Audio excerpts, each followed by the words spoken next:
right, everybody. Just to kind of touch base just before I get us started here, before everybody gets here. Um, so we are in week 3 of Exodus. Got about 40 minutes left, give or take. Let's see what, 30, about 35, 45, like just about 50 minutes left. A little over that. So we are going to probably finish the video today. Then of course we'll talk about it afterwards, share thoughts and all that fun stuff. So if you are watching the video back, I will make sure to put down in the description about when we start talking and all that fun stuff. Just that way, if you don't want to watch the entire video, you can just skip ahead and, kind of hear our thoughts on it if you'd like. But yeah, it's kind of where we're at. I'm going to go ahead and get us started here in just a second. So bear with me for just a second here.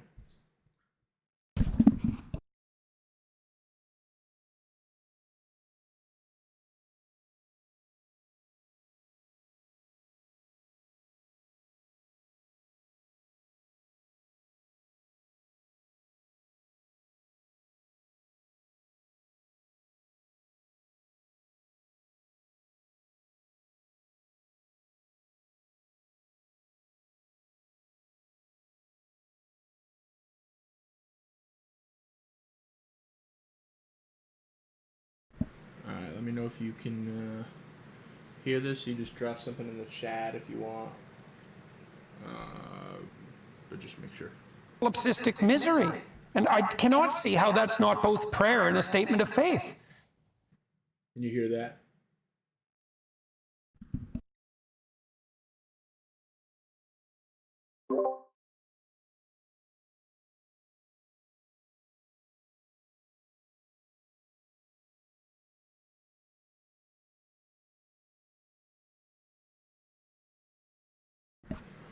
Let me know if you can hear this. I don't know if you could hear it before,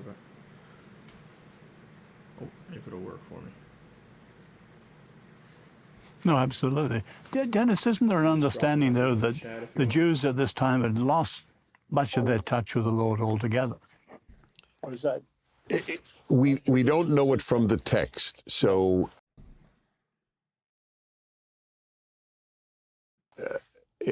I agree with you. That would... I mean, what would they remember for 400 years, or whatever the time span? It's not completely precise of the time in Egypt. That's why Moses, as we'll see, obviously says, "Well, what name do I give? When I go to them and say I came in so and so's name?" So if they had remembered the name, he would not have asked that question. Yeah. Right. So they're so divorced from their tradition that he can't even speak in the name of the tradition. Right. Right. Which is definitely a problem that. But faith has to begin when we get to the end of ourselves and reach out. And obviously they got so out of touch that they needed to cry out. And this cry is an incredibly important triggering moment, isn't it? By the way, I use this because I also wrote a commentary on the Haggadah, the Passover Seder service. And I said, so there were 4 famous questions children ask at the Seder. So I said, here's a question for adults to ask. If God took the Jews out of Egypt, why didn't he take them out of Europe? Mm-hmm. And in some configuration, almost any Jew has asked that question. And I just, among other things, I don't have a perfect answer by any means, but there is an implied answer. One could have asked the same question in Egypt. Why did God wait so long? How many Jews were killed and beaten and tortured until God, quote unquote, remembered? So, well, maybe the cry, is it partly the possibility that, like, man man has to reach up to God just as much as God reaches down. And then without Moses being there as the precondition for, in some sense, for God's intervention, then it's not going to occur. Right, but that doesn't put God off the hook. I'm asking a question that puts God on the hook. Right. No. So my answer, and it's not emotionally satisfying, but I find it theologically satisfying, is that God does not save the individual Jew. He saves the Jewish people. Yeah, well, I wonder, because I'm not denying at all the validity of what you said, but it seems to be the case in the biblical narrative that God portions out a pretty major responsibility and catastrophe for mankind, and that's to live ethically despite mortality and limitation. Right. It's a really heavy burden, and so then you wonder, it's like, well, just exactly how much are we called on to be ethical actors so that God's goodness can be revealed? And that's a real open question. And, I mean, when in Sodom and Gomorrah, when the search is on for 1 or 2 good men in the city so that it's not going to be destroyed, the idea there is that even if there's one person who's good, we won't destroy the city. No, it goes down to 10. Okay, 10. No, okay. that's important. Sorry, 10. One doesn't suffice. Okay, that's why. Just for the That's why we get him out, and then everything falls apart. Okay, but there's a notion there that it's the outlier that saves every civilization. Right. It is the great lesson of our time. You're an outlier. It's not even. It's a statement of fact, not even a compliment. It is a compliment, but it's not meant as such. Outliers do all the good that is done. Some outliers do evil, but all the good that is done by outliers. Well, and that's the tension between the law and the law when it becomes corrupt and the prophetic tradition that echoes through the Old Testament and then up into the New Testament too, because the law, from a tradition perspective, turns into various shades of Egypt, and then it's always a prophetic figure that comes up and shakes his fist and right in the face of the king. That happens most particularly in the case of David, right? When he's called on his sins because he takes Bathsheba, which is a really low act, right? I mean, he sees this woman bathing naked on the roof of a nearby house, and then he sends her husband, who's a great general, into battle to have him killed. It's like, that's pretty damn twisted and pathetic. And then one of the prophets, whose name I don't remember at the moment, calls him on it. It's Nathan. Is it Nathan? Yeah, which is pretty brave, right? I mean, he's a Mideast potentate. You don't just walk into his castle and tell him that he's cursed by God without some fear for your neck. And so, and you see this just continually, this dichotomy between the corruption of tradition and the emergence of a prophetic figure who's in principle has this inspiration from God. And the weight of his words is what indicates that that's the case. Dennis, you didn't quite say it, and I would never dare say it as a Christian, but I've heard Jews say that one reason for the question you raised was the Israel. And Israel's now a nation recognized by the world. You've heard that one? I've heard it all of my life, and I have to say that it depicts God, to my way of thinking, in an awful way. The ends don't justify the means. Well, ends do sometimes justify means, but yes, we murdered 1 million Jewish babies, and we tortured and humiliated and degraded 5 million others in order to produce Israel. I as a Jew would say, I think I'm going to opt for another group. Yeah. That was Ivan's comment. That is not the God that I understand. Yeah, that's Ivan's comment in the Brothers Karamazov too, when he takes on Alyosha. He said his point, in some sense, he talks about this girl who's frozen to death by her parents as she's screaming in an outhouse, which is a story that Dostoevsky took from the news. It's actually happened. So she screamed all night, froze to death, and Ivan says he can't believe in a God that would allow that to happen even once, no matter what the reason was. Well, that's not what I'm saying. I believe in a God who allows evil to happen. That's not what you were challenging. God created the evil to do the good of the creation of Israel. That I don't accept. That God allows evil is a given. Yeah, well, it's a consequence of free will. Yes, in some real exactly. sense. And yes. I thought about that a lot too, because you could imagine a world that's the best world possible, just as a game in some sense. Not that we can really do that, but then you might ask yourself, Is a world where you could choose evil but choose not to better than a world where you're a robot who has no choice? And I think the answer to that, I mean, if you think about your own children, you want this vast expanse of possibility for them. And the vaster that expanse of possibility, the more real the possibility of evil choices is. But what they get out of that is the benefit of the actual choice. So they have a real destiny, right? They're wrestling with real things, and they can choose not to engage in evil. So it could be not there, although if it's going to exist in real possibility, it also has to be an actualizable possibility. And so it could be that a world where evil is possible, but then not chosen, is better than a world where evil doesn't exist at all. That's why I've always been suspicious of people saying about a dog, oh, such a good dog. Has he chosen his goodness? Yeah, surely a world in which there's a possibility of doing good and bringing about generating value is a world that is better than a world in which that's simply not possible at all. Well, that's the question, isn't it? And in some sense, that's the fundamental question, because it's one thing to wrestle with the reality of tragedy, but it's a whole different thing to wrestle with the reality of malevolence. And you might say, well, why would God create a world where the snake in the garden, let's say, why would God allow a world where evil existed to exist as a possibility? And it could be easily that the good that is there as a consequence of the breadth of possibility supersedes the evil of the possibility of malevolence. Plus, it also gives people some real thing to wrestle with, right? Is that whatever human beings are, we have a heavy load. It's a load that in Christianity is associated in some sense with divinity, right? Because God becomes mortal man. And so it's what we're contending with is real in the most fundamental sense, and that means it's not trivial. We can get into real trouble. And of course, the Holocaust, that was real trouble. And so that's also, it's a very peculiar idea, but it's also some evidence of the, respect that whatever created us has for us, that we actually have a real destiny, and in the broadest possible sense. I suppose you can say that it's just not possible to bring about a world in which benevolence is possible, where there isn't a genuine risk of malevolence as well. Well, maybe it's not possible. It may be, but so then you might think that the optimal solution is where great evil is possible but freely rejected.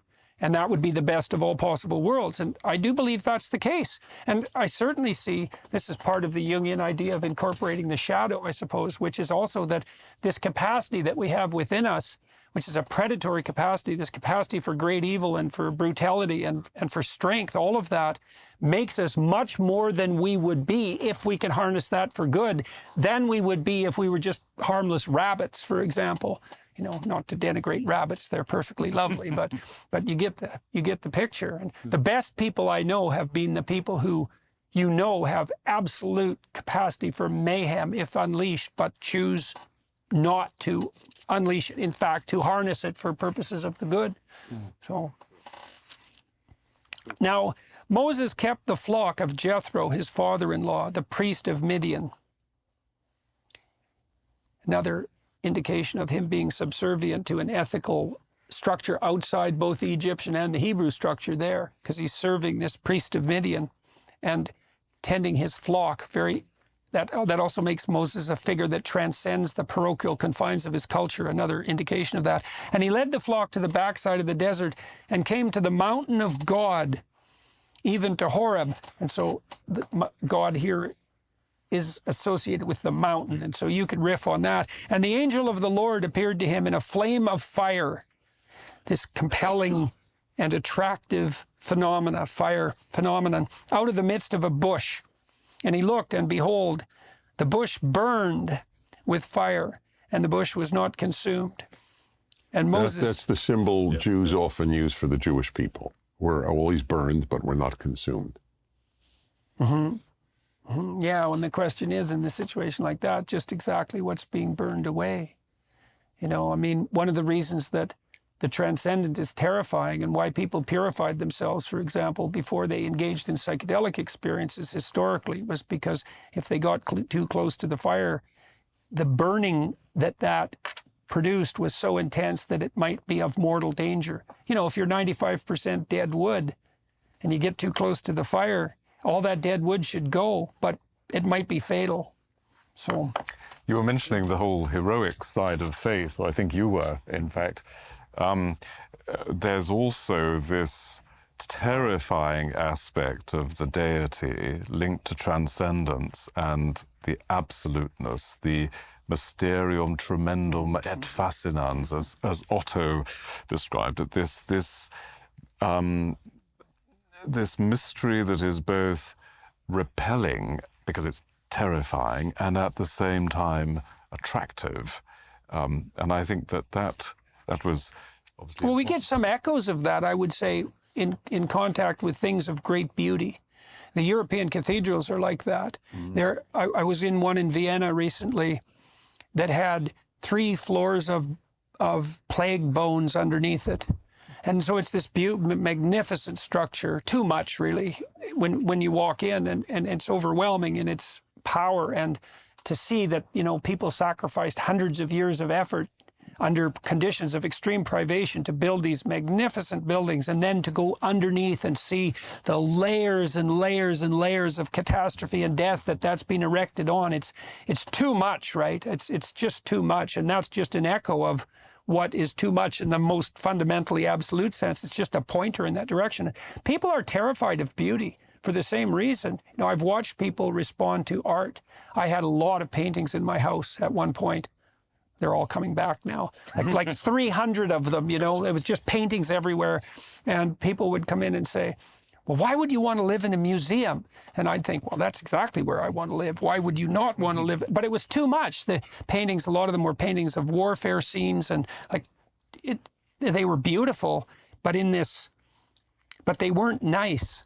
It wasn't elevator music, you know. And you look at those things, and they shake all the weakness off of you if you look at them long enough. And that's very frightening, especially if there's lots of weakness, and there definitely is. So it's interesting, is it not, that in our culture, where you might say there's been a systematic ideological process of desecration, that there's also been an aversion to beauty. Yeah, I mean, that's not accidental. The philosopher Roger Scruton. Generica, right? Yeah. The spread of, exactly. The spread of these cookie cutter suburbs everywhere that have this they're efficient in some sense and they're convenient, but they're just hideous. And they have this very short-term element. And you see this contempt for that too. It's really terrifying to see it in Europe, because as a North American, especially a Canadian, going to Europe has this element of pilgrimage to beauty. And I saw this in Edinburgh in particular, although they're fixing it.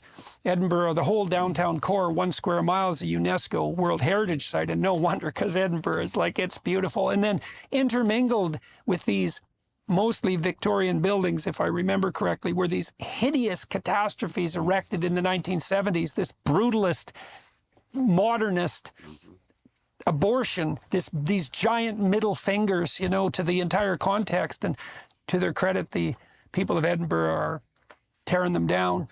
And My mentor, Peter Berger, has a notion, signals of transcendence. Some are positive, beauty, or C.S. Lewis surprised by joy. Some are negative, like the Auden one. This, to me, is the ultimate signal of transcendence ever. Because if you look at burning, it must end in ashes. And you can't look away from fire either. Like we Nothing are the lasts. apes who couldn't look away changes. from fire. You can't step in the same river twice. If you just go that way, you'd end up with a Hindu view of Maya, and the world's unreal. And yet, no, here's something burning, but not burned up. Right, that's us, man. Well, no, there's something beyond us, and he's arrested. He sees it, and then he seeks for the explanation, and immediately he encounters the Lord. And that's why, Dennis, the Jews themselves are the ultimate, because of your survival. Despite persecution, you shouldn't be here. Some shouldn't. You know what I'm saying. Just forgive me. I shouldn't Now have you're in allowed trouble. that out. Yeah. Now you're in trouble. I'm thinking of Trotsky and the like. I just, there's so... Yeah.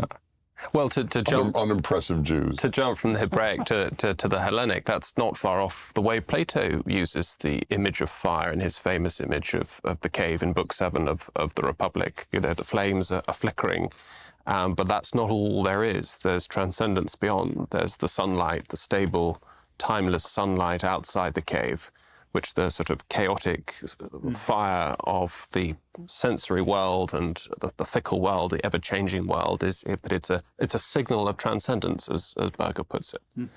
And it's an interesting sort of consonance there. Well, fire is also this mysterium tremendum and fascinans that you describe, because I think biologically, and I'll think about this from an evolutionary perspective, we're all descendants of the first proto-human chimpanzee analog who absolutely 100% could not stop looking at fire. Right? And fire is absolutely fascinating to human beings. It's so interesting to watch people around a campfire, for example, where we feel at home. We gaze into the fire, and the fire seems to me to be something that escapes what's called latent inhibition, is that almost everything we see after we've seen it multiple times, we see as a representation of memory. We don't see the thing itself, but fire is one of those things that escapes that, and we see fire as something that's constantly new, plus it's always constantly changing, and we cannot look away from it, just like we can't look away from little children, and we can't look away from sexual beauty. These things all escape the tyranny of our conceptualization. So I just wanted to say something about these two. Like, to me, these two texts, the one you read before and this one, is really one of the most a very beautiful description of reality, based a little bit on what you were saying before, because it says, and God heard their groaning and remembered his covenant with Abraham, with Isaac, and with Jacob. First of all, this is also referring to Genesis at the end of the flood, because that's how the flood ends. The flood ends, it says, God remembered Noah. And when God remembers Noah, the waters recede, and then the dove finds the tree, finds the structure that connects heaven and earth. That's what the dove finds. And so you have this verse, but right there it says, he remembered his covenant with Abraham, Isaac, and Jacob. And for the first time, you have this hierarchy again coming back, saying God is already giving back the identity to his people. He's already saying, it's like it's not just God and chaos. There's this whole story that's there, and he's going to give it back to his people. And then Moses, so is that Jacob's ladder? Do you think is that the definitely same imagery? it's definitely that's Jacob's ladder, the structure. mountain, and the tabernacle itself. When we get to the tabernacle, you'll see it's a representation of Moses' mountain itself, or the mountain of paradise itself. So then Moses, right after that, you have Moses. What happens? He comes out of the desert, come to a mountain, and in that mountain, now he sees this flaming bush. He has to remove his sandals. He enters into the sacred space. The sacred space is, the text, at least I know St. Gregory of Nyssa really insists on how the bush is a bramble bush. It's a thorn bush. And that's you can see that's the fullness of everything, because the thorns are the consequence of the fall. The thorns are what God gives as a consequence of sin. And now here is this thorn bush, which is full of light, but is not consumed. And that's the thing. That's what God gives us. It's like reality can exist in all its multiplicity, in all its beauty. And we don't, as Christians and people also in the Hebrew tradition, we don't have this idea that the world is an illusion, that the world is just has to be gotten rid of, and we just need to get to nirvana or whatever. We have this sense that the world is full of God's presence, and it's a gift, right? It's good. That's what it says at the beginning of Genesis. And I think that that's what we're seeing here, is this God is present in the world. God is manifesting himself to Moses, but he's not consuming it. It's continuously continuing to exist even in its participation in God.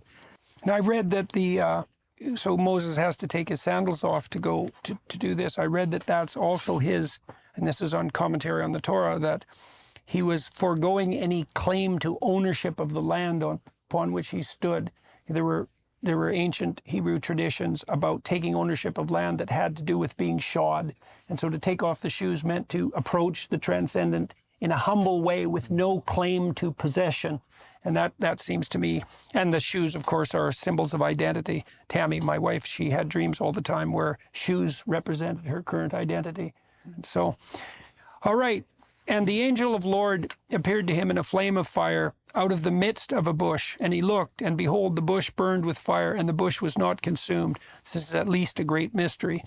And Moses said, I will now turn aside and see this great sight, why the bush is not burnt.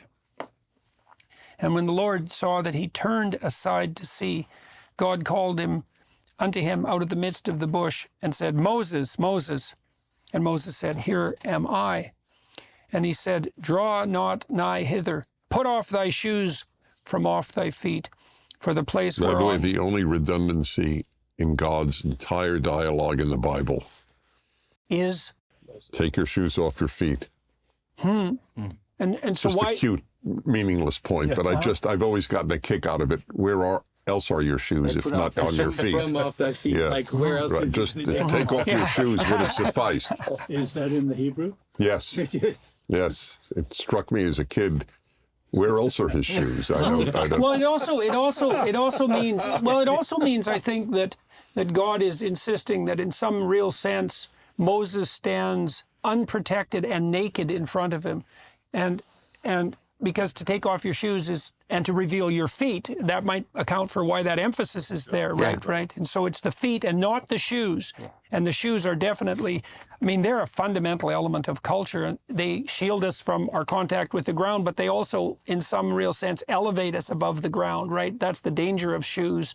We're no longer in contact with the earth. There's a lack of humility by putting on those garments of skin, and we feel invulnerable in a way that we're really not. I think the best way to understand this text is as a return to Eden. And so in order to return to Eden, he has to remove his garments of skin. And it's like, but what's crazy is the surprise. It's like he removes his garments of skin, and the surprise is to see the thorn bush in flame. It's like, what a crazy mystery. Like, what a... Well, and well, that's an echo then, too, of the notion that in order to encounter the transcendent in the most real sense, you have to absolutely and 100% accept your naked vulnerability. And you think, well, that's self-evident when you think it through, because how else could you adapt to life in the most fundamental sense without simultaneously accepting the fact that you're ultimately, right, naked and vulnerable. You're ultimately that, because you're prone to insanity, you're prone to tyranny, and you're prone to death. There isn't any more ultimate on the human plane than that. And so if you can't adapt to that and accept it, then you can't adapt to or accept life. So... You think that's a big reason, any of you, why so many people have rejected God? They're not prepared to accept their vulnerability? Oh, yes. I don't know. I'm truly asking. I had not thought of it in this way. Well, I think that the rejection, in some sense, of the travails of the saints and the prophets and the crucifix is definitely, it's rejection of the catastrophe of mortality. Because all of those traditions call on us, and you see this as a clinician. One of the things that clinicians learned across all the different schools of clinical psychology was that the more radically you accept the necessity of confronting what you're terrified of and wish to avoid, the higher the probability that you'll move forward and recover. And we don't know the limit to that, right? And the Christian question, in some real sense, is the limit to that. It's like, well, how deep into the abyss do you have to look? And the answer is not only into death, but beyond death, into hell. Because if death is what terrifies you the most, you know nothing about hell, because there are many things worse than death. And so the call is to gaze into the abyss as far down as it goes, and that's all the way to the bottom. But that basic state of vulnerability, of fragility, it does conjure up a sense of finitude, I think, in the human experience. Finitude and dependence, and a sense of lack, a sense that we are not, in the end, masters and captains of our soul, that we require an orientation to something greater, something on which we do depend. Finite, yeah. right? Absolutely. And also, I think we have a particular crisis at the moment. I think we can see this in the universities with the so-called mental health crisis. And it's linked to this assumption that human beings should be happy. And if they're not, there's something wrong with them. And our ancestors grew up with the tenet that life is extremely difficult, and that a path to happiness is extremely demanding. And also unbelievably unlikely, right? And you should be grateful when it comes along, but by no means expect it. And then they had a noble vision too on the Roman and the Greek and the Hebrew front, which was not so much hedonic happiness, which is very trivial. And Solzhenitsyn says, well, that disappears when you first hear the boots kicking down your door at 3 a.m. It's like so much for happiness, that's gone. And then what do you have? And well, that was Frankel's question and Solzhenitsyn's question. And part of the answer to that is, in the face of privation and terror and tragedy and malevolence, you have the great adventure of your life. And one of the things that I think is true is that you find that adventure in truth. Because truth is an adventure, and it might be enough of an adventure.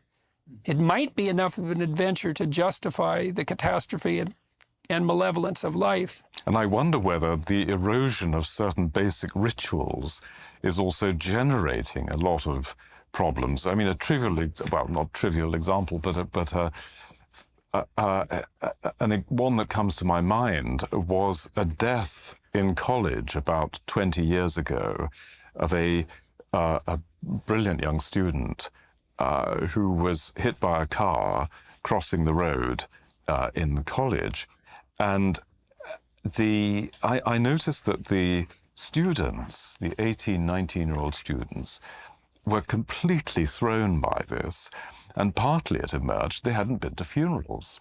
Their parents hadn't taken them along to funerals. Right, to shelter them. To protect them from suffering. And they'd say, as good parents, they would not allow their children to be subjected to funerals as if the funerals might be damaging them. Now, what I noticed was, in fact, that you had adults, young adults, highly intelligent adults, who were completely disorientated and distraught by death. And I think to some extent because the ritual of funerals... Well, there's no container for it. Well, my wife remembers when she was 5, her grandfather died and they didn't take her to the funeral. Now, my wife's parents, by the way, were very good at fostering independence, but they didn't take her to the funeral. And she was shocked by that and never forgot it. And I think the reason is that the message there is that death itself is so terrifying that there's no way a child can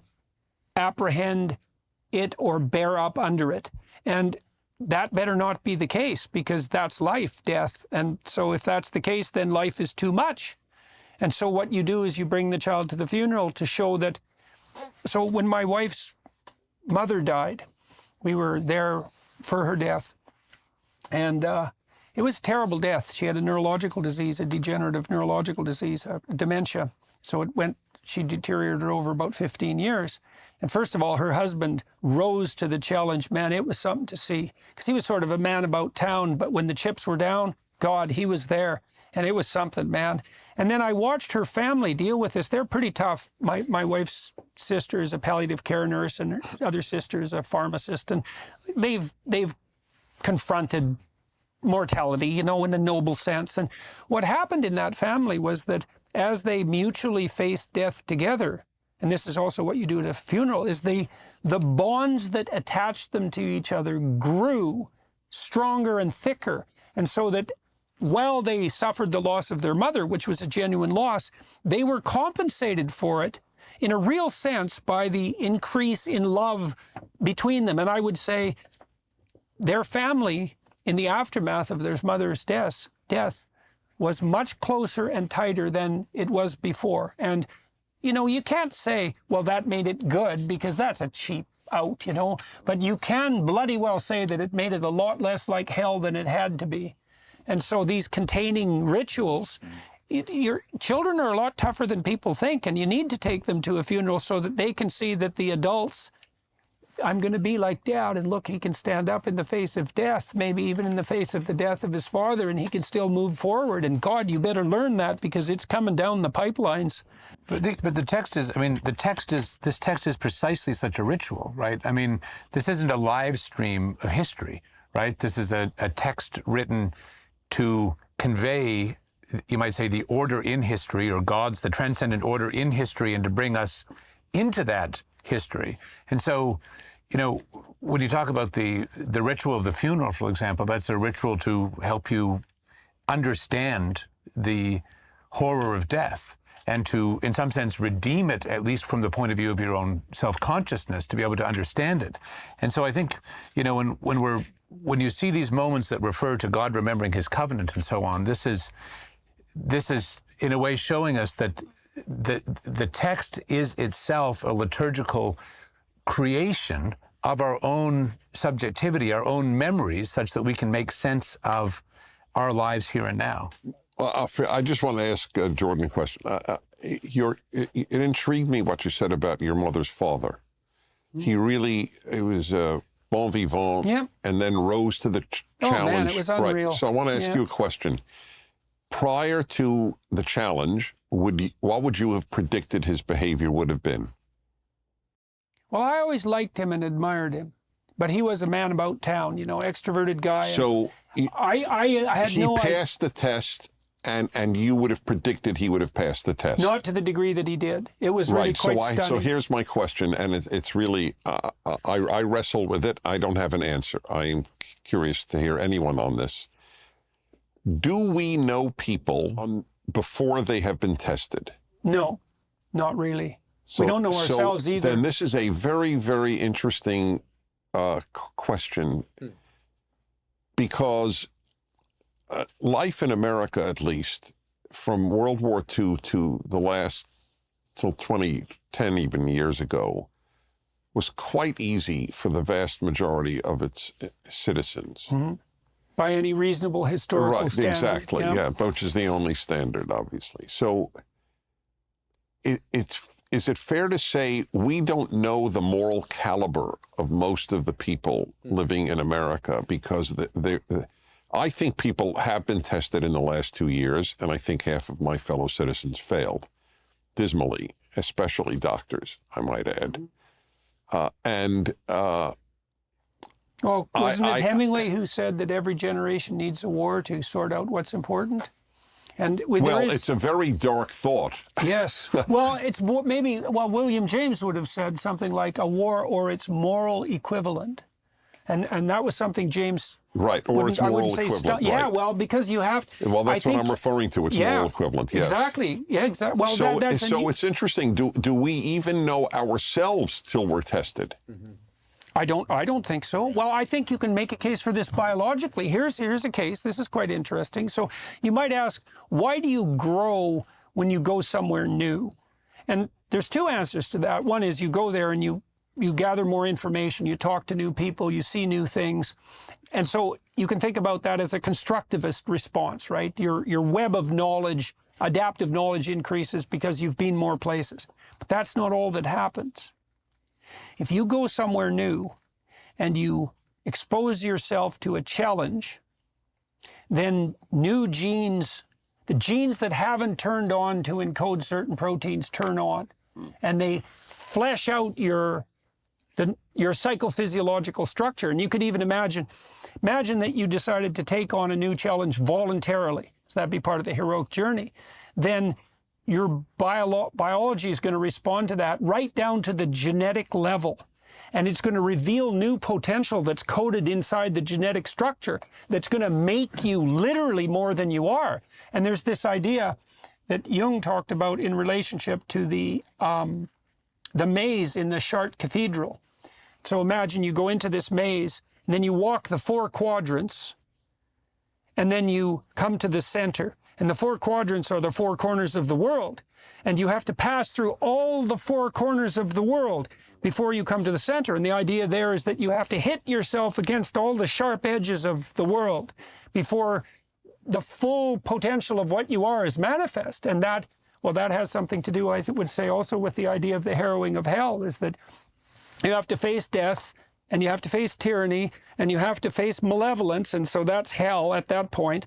And the deeper you peer into that abyss and the more strenuously you wrestle with that, the more of you turns on. And so, and I think that's how, and then you also think, well, how could it be any other way? why would what was within you manifest itself fully in the absence of challenge? Nothing works that way. You don't get stronger without lifting weights. So then that leads to another question. How many people, putting aside an easy society, how many people lead a life devoid of challenges? Well, Pretty small. They just don't acknowledge them as challenges, and therefore don't need to pass the test. well, or they're resentful and bitter about their problems That's instead right. of seeing That's them it. as adventures and opportunities. That's the age we live in. Yeah. If I'm challenged, it's the fault of someone. Yeah, well, and people are enticed to believe that. But what I've been so heartened by, and one of the things that people have been responding to in relationship to what I've been lecturing about as a clinician, I would say, is when you confront young people, this has especially been true of young men, with the notion that what they should do is strive to bear up underneath the heaviest responsibility they can shoulder voluntarily. They're unbelievably receptive to that idea. And it's so interesting to watch because it's almost as if all you have to do is introduce the idea, assuming you're vaguely credible. All you have to do is introduce the idea, and it's like a crystal in a supersaturated solution. It just goes. No one ever told me that. And one of the things that's been deeply sorrowful for me is to see how much effect those ideas have on people, how quickly. And the reason it's sorrowful is because you simultaneously see how much of a lack there is of that idea in our current culture. So, but I think people are there for the call, man, and lots of them, especially young people on that sort of cusp of messianic development in late adolescence, you know, when the radicals can get a hold of them and make them resentful and bitter. If you offer a better pathway forward, which is something like bear up voluntarily under the catastrophe of life because you have something to offer, right? There's this idea, and the biblical idea that in some sense, God says this, I think he says it to Moses later, that maybe it's in the Gospels, that it's required that all of the ramifications of the law manifest themselves. It's like a holy requirement. And the idea there is something like, and this is a really terrifying metaphysical idea. It's like, why is there suffering in the world? Why is there malevolence in the world? Well, maybe it's because we're not all we could be. And maybe it's incumbent on each of us, and I really mean each of us, to reveal everything that is within us. And if we revealed everything that was within us, and that would happen as a consequence of this voluntary ethical striving, if we revealed everything within us, God only knows how much hell we could dispense with. Because we have no idea what things could be like if everyone was 100% aiming up. This might be, forgive me for, I just want to say this is so important, I think. So I remember in high school, I started an anti-cheating campaign in my grade. And I remember vividly this is really triggering things in me. The biggest reason I had cheated on some tests in elementary school. But the biggest reason I didn't in high school was God was not particularly involved in my decision, which he would have been more so later in moral decisions. I wanted to pass the test of not cheating. Mm-hmm. Right. And I'm just thinking, literally for the first time, maybe that's another good method of getting people to do what is good. Pass tests. Mm-hmm. Past challenges. Yeah, well, you know, there is speculation. Yes. You know, there's this, obviously, this scene in Job where God bets with the devil, which is a hell of a thing to do. It's like you're going to bet with the devil, and the idea is that you can tempt Job out of his moral position. And what's God up to? And I had a vision about that at one time, about God presenting man with the most vicious adversary possible. And you might think, well, why would someone do that? And the answer is something like, well, if you know that the entity that you're setting the forces of hell against, in some real sense, can triumph over that, then the positioning of the adversary is actually a call to a greater good. And I think I can't help but think that that's correct, because I can't see how what is best can be called out of us without us being confronted simultaneously by what is worst. But I hope I'm not being pious, Dennis, by saying that's important, but it's a kind of mid-level test of growth. So you've mentioned responsibility or reaching our full potential of who we are. You can do that in various ways, but many of them are truly, some self-help goes some way towards that. I think what you see here, the call of Moses or the call of Abraham or the call of lots of people in the scripture, the highest responsibility of all is responding in faith to God's call. Right. By And definition. by definition, the highest fulfillment. I actually dislike my own name intensely, but I was named after a writer whose most famous book is called My Utmost for His Highest. Right. And that's Right. what Well, that's you're the saying. proper That's call calling. of the church. That's calling.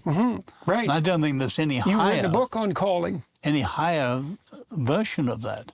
Well, and here's something that's relevant to that too. So I know neuropharmacologically, I studied pleasure as a biological mechanism, and the intense pleasure that's associated with joy and enthusiasm. So enthusiasm is to be filled with God, theos, and theos. It's to be filled with the Spirit of God.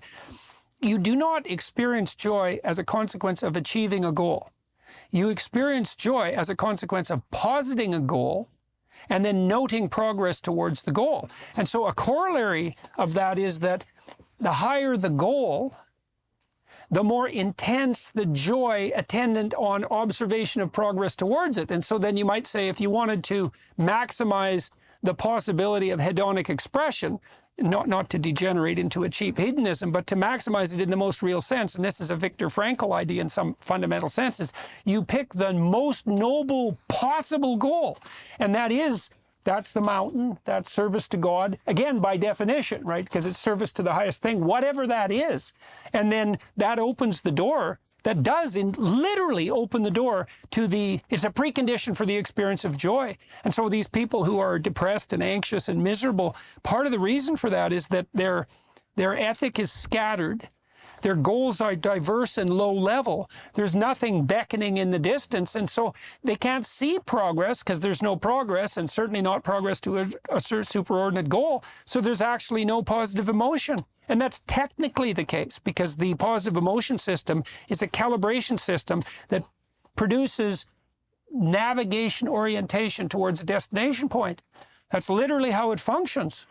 So I think you just described the whole book of Exodus just right there. Like that's Right. really what Exodus is. Right, well, that's like the journey to the scattered promised land. mixed Yeah. multitude that is gathered into, and you can experience that in yourself as much as in a people or in anything actually functions that way. And that Anything is you can identify. where there is no vision of people perish. Right, where, exactly. Where the cultural norms are so degraded. It's also the danger of dispensing with an ideal, because the problem with ideals is that every ideal is a judge. So the ideal of beauty is a judge, because who of us compares to the ideal beauty? And the answer is no one, and we all know it. And so the ideal is a catastrophe in that sense. It's a raging right? fire that can consume you. Yes, exactly. But if there's no ideal, there's no goal. And if there's no goal, then there's no joy. And so what are we going to do? We're going to dispense with our ideals so we don't hurt anybody's feelings. And what we're going to dispense, well, and that's exactly what we're being called upon to do. And so we're going to abandon joy. And unless you have the ultimately judgmental ideal, it's so perverse. Unless you have the ultimately judgmental ideal, there's no precondition for joy. But God. back to Stephen's thing about the funeral and the reality, the history. In other words, psychology and lots of things, you can throw incredible interpretive light. But the highest thing here is that God is the actor in this, and it happens in history. So the surrounding nations, all their festivals were festivals of nature, spring and so on. The Jewish festivals are festivals of history. And they're taught to follow them as if they were there, maybe centuries later. In other words, you've got to keep always that history is the decisive thing here, and in light of history, you bring in psychology. I happen to be trained sociology, bring it in. But history and meeting God, you're into pretty heavy philosophy. Yeah.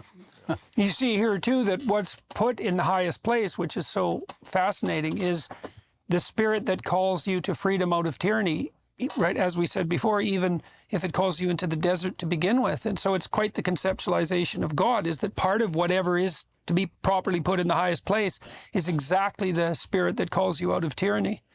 And so, all right, well, let's finish off this chapter. And he said, "Draw not nigh hither." This is God talking. "Put off thy shoes from off thy feet, for the place whereon thou standest is holy ground." Again, I'm reminded of the fact that this is likely something like a call to humility. I was looking at the Sermon on the Mount the other day, and Christ says in the Sermon on the Mount that those who are poor in spirit are blessed. There's many people who are blessed, but the poor in spirit are blessed. And the question is, what does that mean?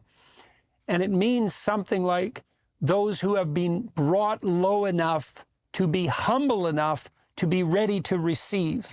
And I think that's what's being echoed here, is that that's part of the reflection of Moses' That's the best nakedness. explanation I ever heard. Well, thank you. Thank you. It took me only 40 years to think of that. That really helps. Because I've never thought, oh, the poor are so special. They're wonderful poor and lousy poor. No, and it's definitely a reference to pride. The poor in spirit are not prideful and narcissistic. I looked in Bible Hub, which is a great site. Right. You can see 50 translations That's right. simultaneously. Yes. And so you get the full connotation of the phrase.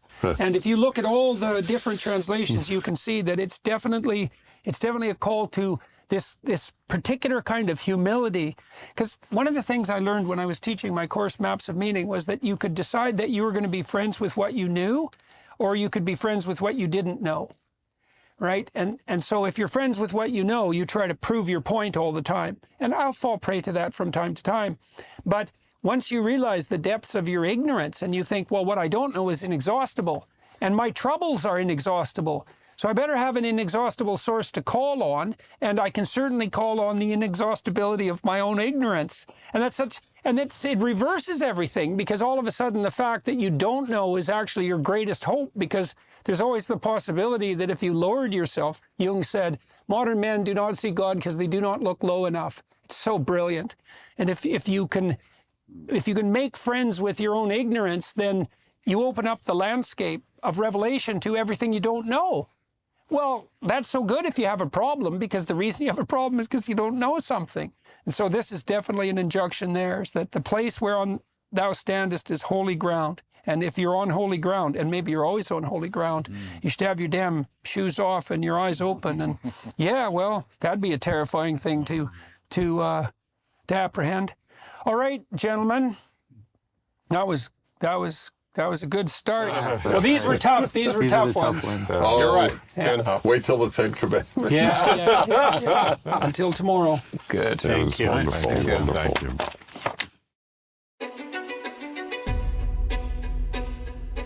You could imagine in some sense that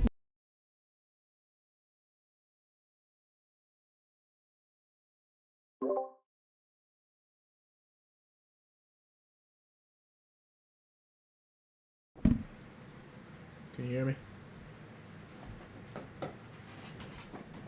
Hello?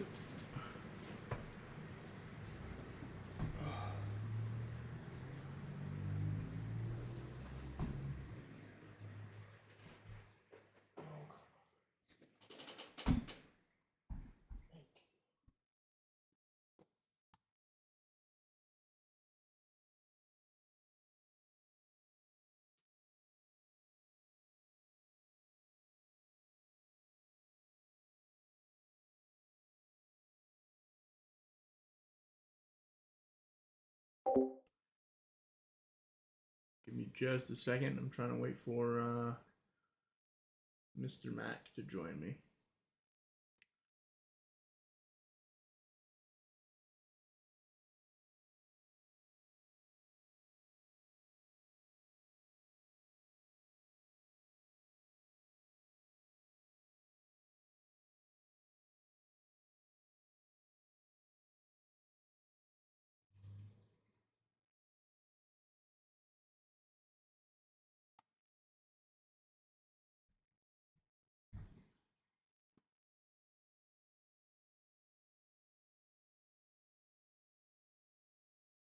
Not sure what. I don't know if he's AFK or what he's doing. But...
Okay, well, he's tied up.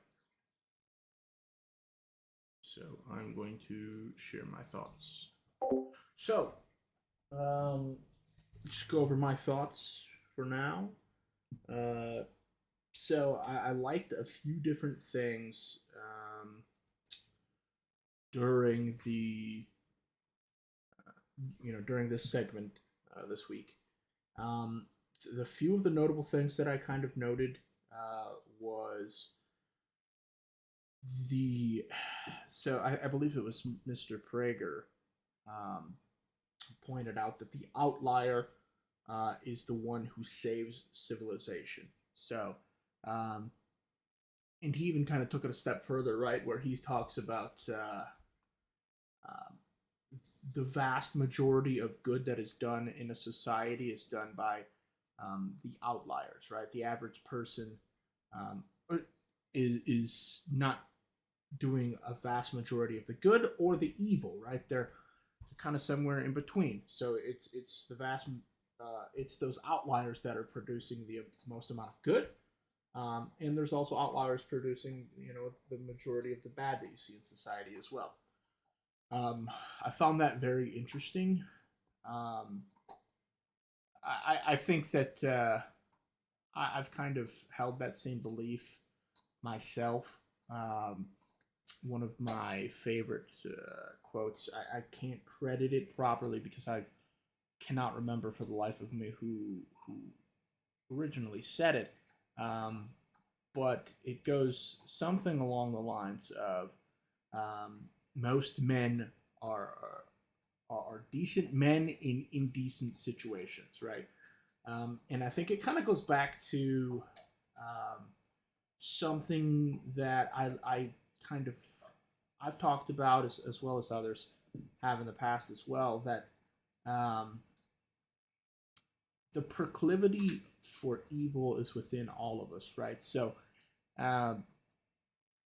just as I am capable, I should say, sorry. Just as I am capable of doing great evil, I am also capable of doing great good. So it kind of goes down that line, right? And now also I can be complacent and fall into the majority, and do maybe some good, some bad, but kind of relatively fall in the middle. So it comes down to kind of a personal choice, honestly, right?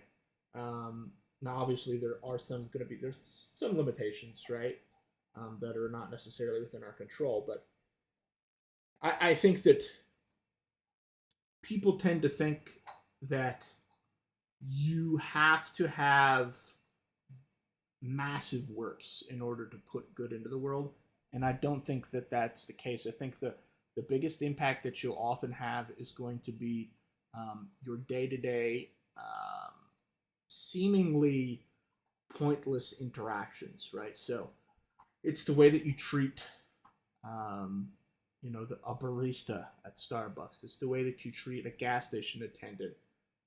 Those impacts that you have on those people, they reverberate, right? Because if they're having a bad day or maybe they're having an okay day, but you are sweet and you are kind and you are loving towards that person, that can set their day up to then have this, sort of butterfly effect, right? So you're nice to them, and then they're nice to every, three customers. Let's just say that they see three customers, right? And then those three customers are nice to three people, and those three are nice to, you know what I mean? So it's like an exponential, like, butterfly effect, that's possible. And if you think about the amount of seemingly pointless interactions that you have in a day, I think that it is very, very important to make the most of those situations that you can.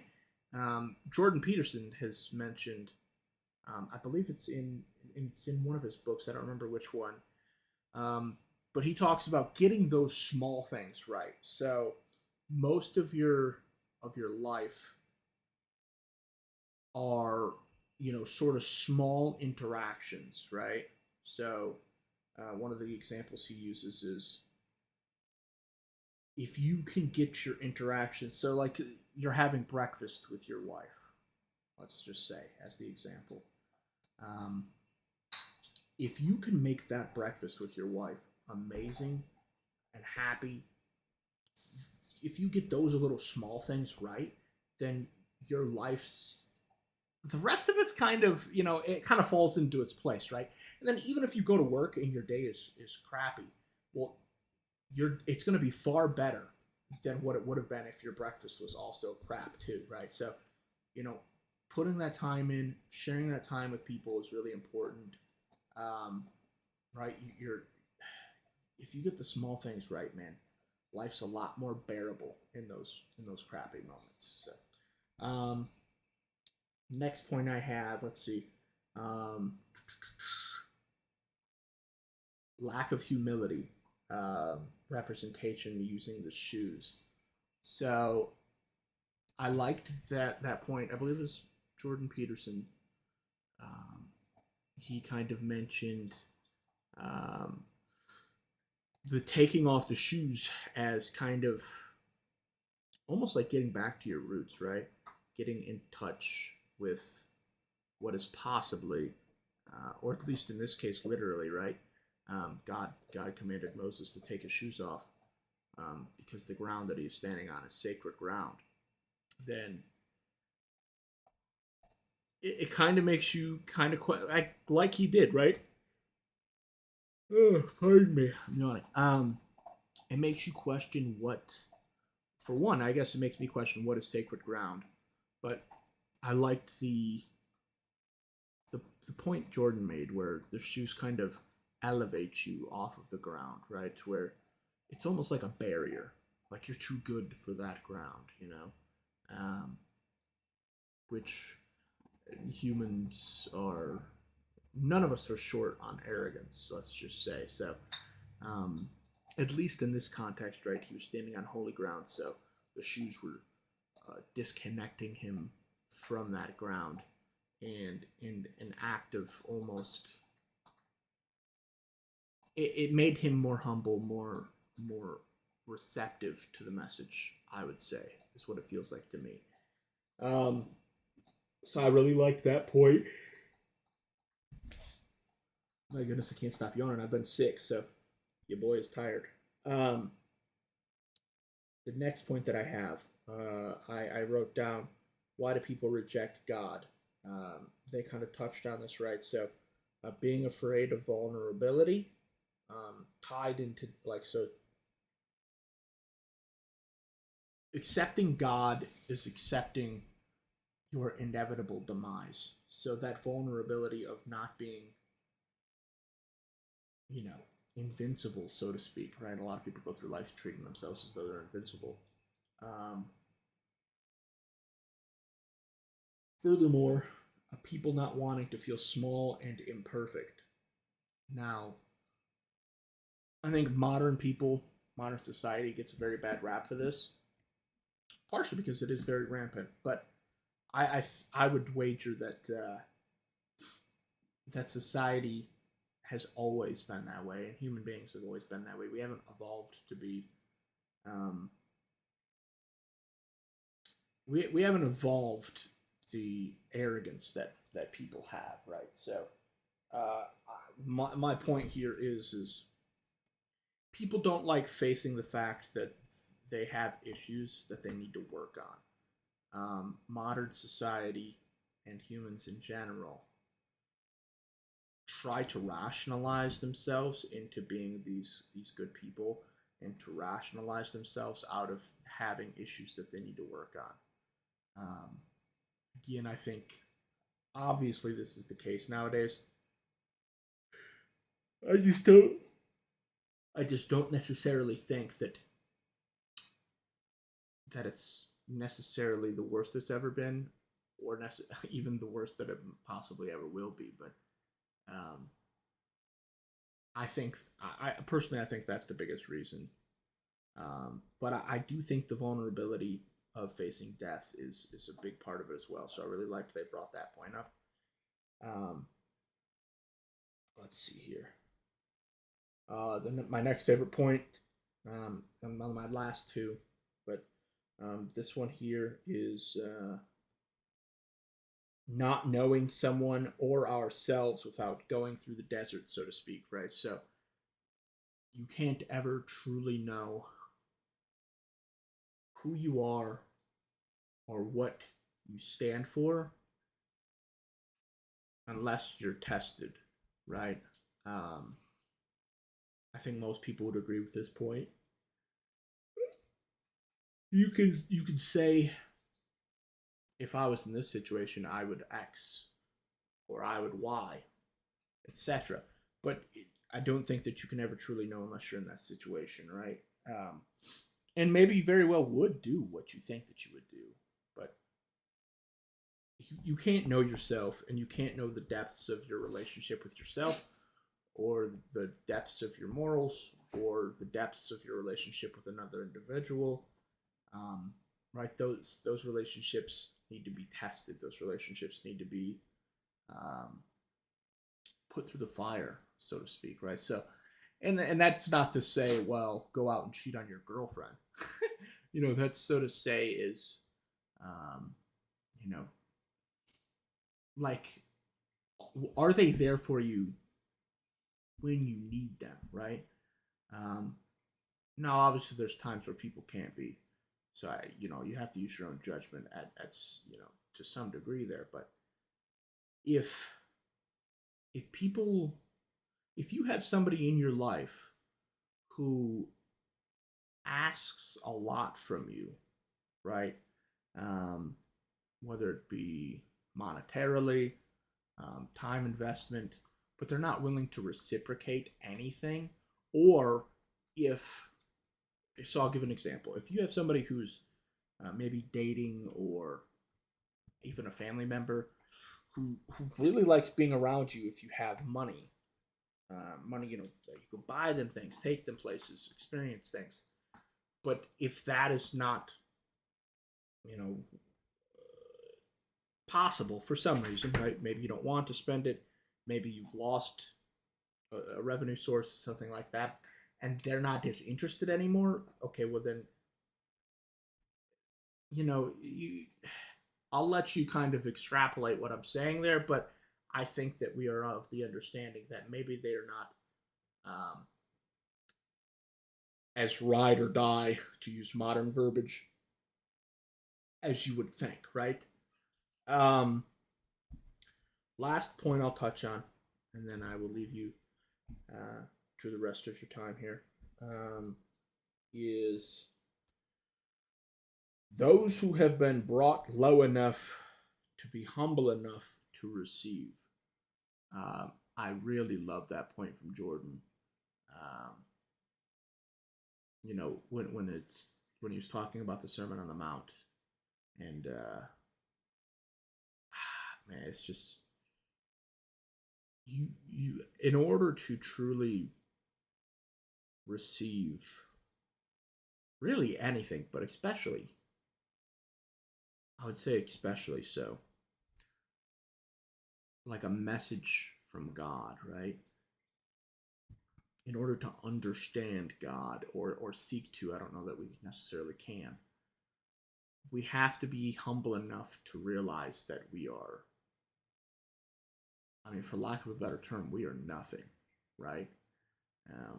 We are foolish, sinful, prideful, arrogant, and all of these other things.